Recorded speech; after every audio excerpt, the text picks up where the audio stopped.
Hello, good morning.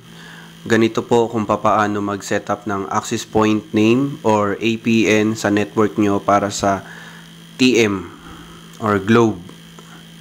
Punta po muna kayo sa setting ng phone nyo. Tapos, hanapin nyo yung kung anong gagamitin yung pang data. So, kung dual SIM yan, kung Globe Sun. So, saselect ko Globe. Tapos, back na kayo. Punta naman kayo sa more.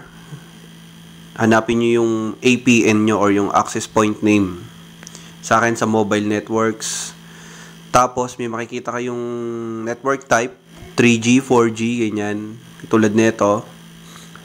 I-lock nyo lang siya sa 3G. Yan. Sa akin 3G.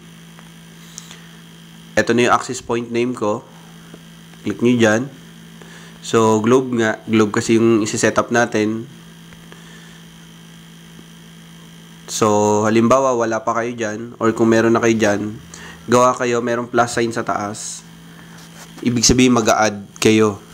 So, add kayo, plus sign. Meron niyang name. Dito.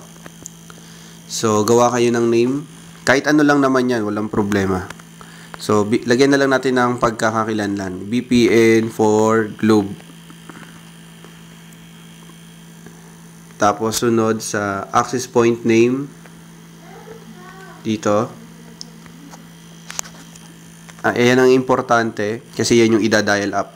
So, internet.globe.com.ph internet.globe.com.ph. So, okay.